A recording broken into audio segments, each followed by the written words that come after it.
Welcome to AngLo's Points Collection Ideas. When it comes to points collection ideas, we cannot generate something new that we have never come across.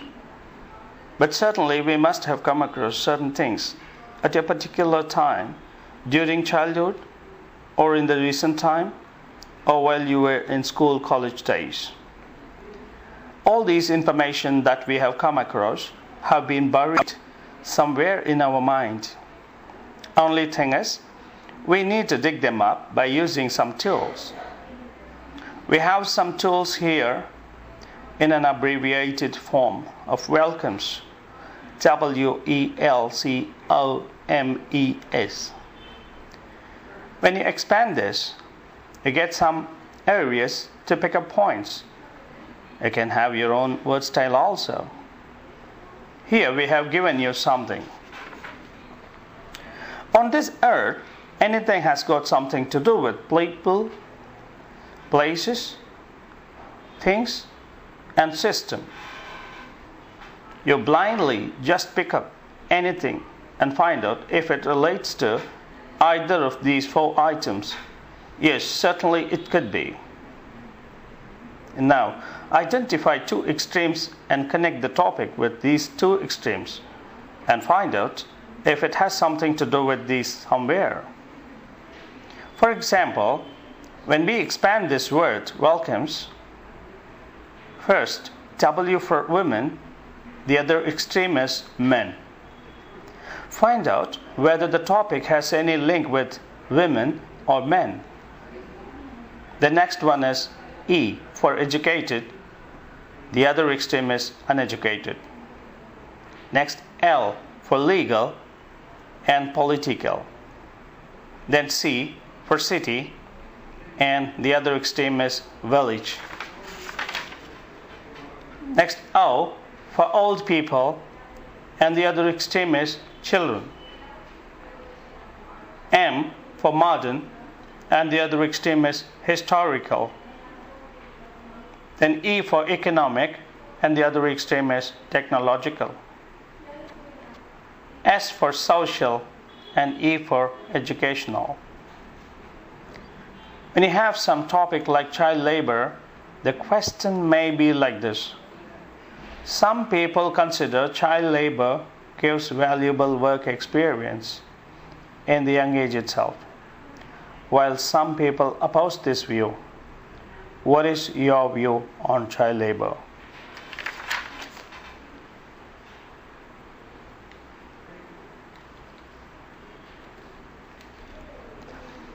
In that case, just go through this process once quickly.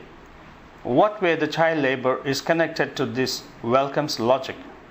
Now, you start getting points from this. By linking the topic with this, you have to collect only 4 to 5 valid points. Consider child labor. According to me, child labor, I can say, has occupied the job market of many men. What way it is connected to men here? Yes, if there were no child labor, certainly many men would have got their jobs. And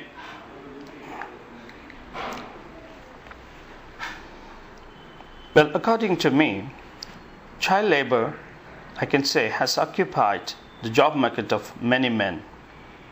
What way it is connected to men here? Yes, if there were no child labor, certainly many men would have got their jobs in industries, hotels, etc., wherever child labor are working. It is just that some adults have lost their job opportunities. So, the child labor has grabbed a huge job market of men. Another thing, women. What way it is connected to women?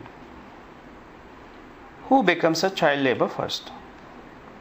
A responsible child who comes from a broken family where father might be a drug addict, mother might be ill.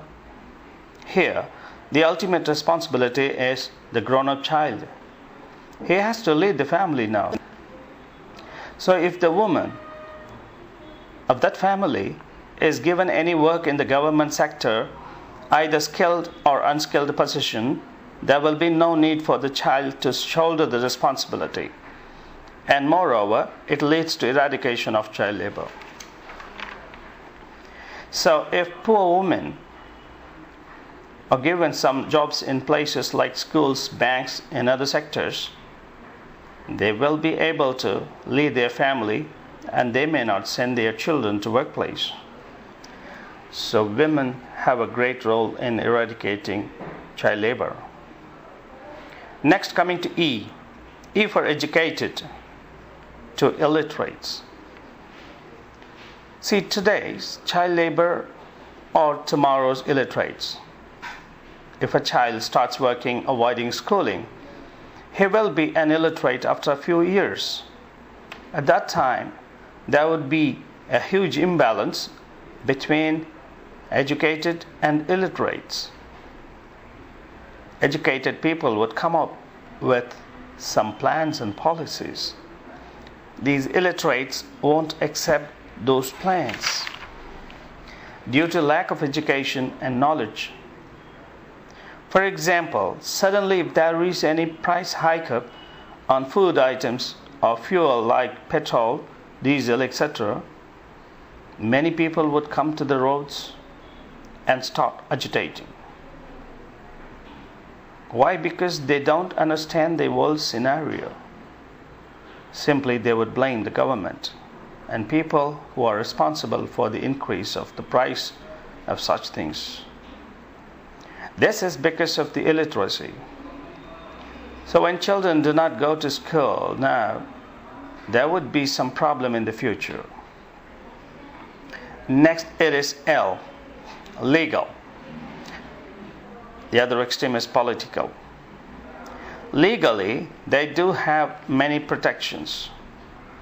Child labor have some protection measures, that we have a child line especially, and there is a strict policy that nobody should appoint children below age 14 at workplace.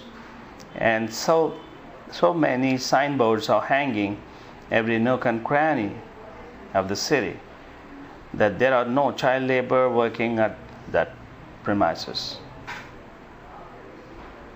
Politically, yes, the lawmakers come out with stringent policies to protect children from some hazardous industries like crackers, quarries, and match industries. Okay, now C for city and village.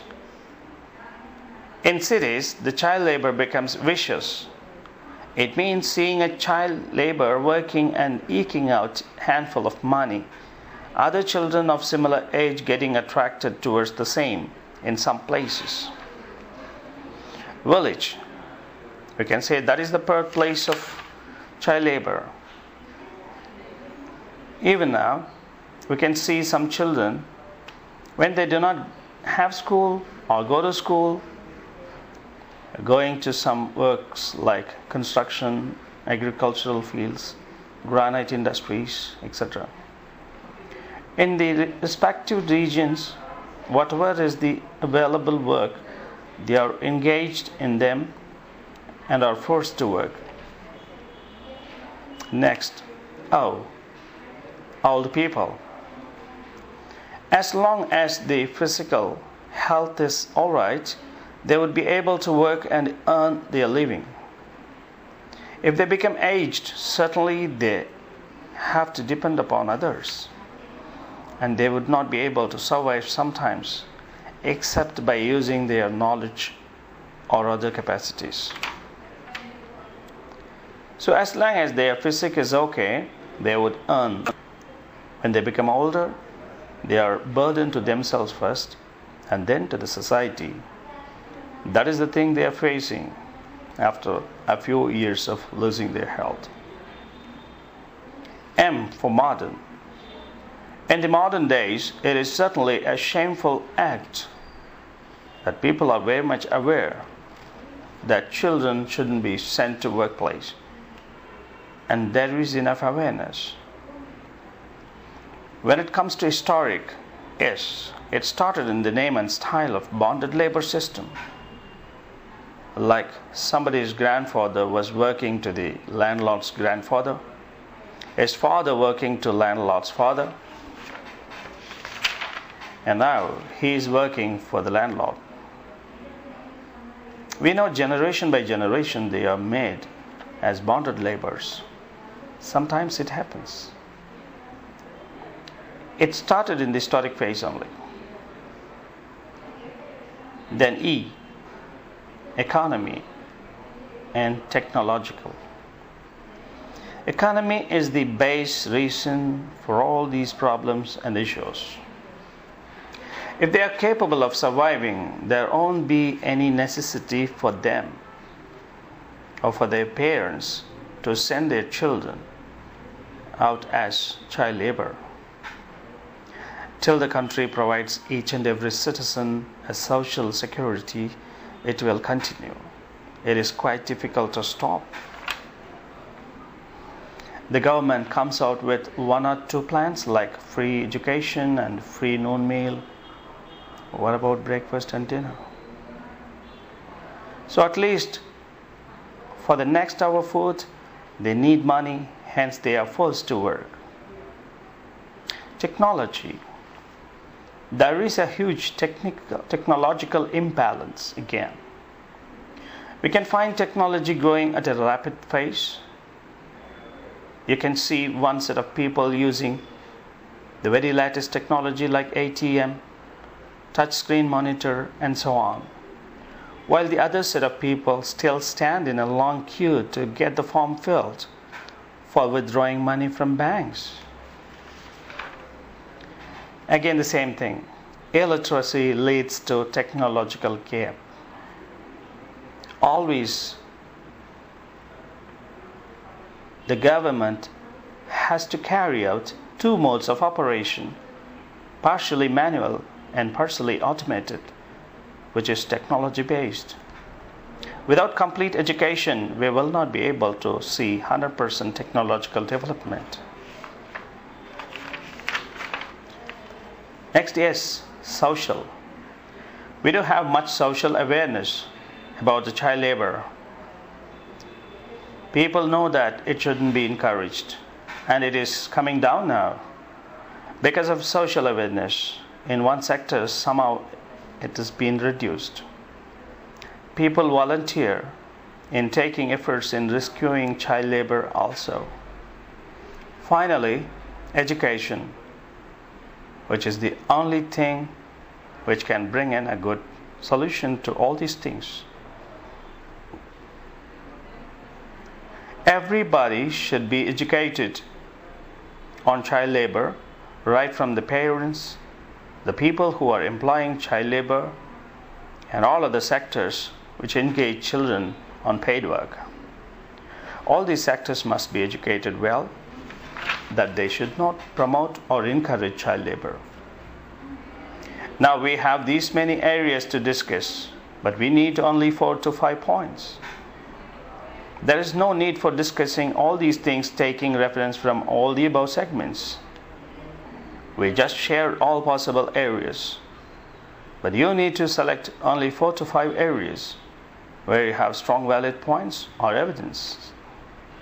So, when you are given any topic, simply remember this welcomes logic, or you may coin your own term to dig up some important examples or ideas that you have in your mind. Wish you all the best.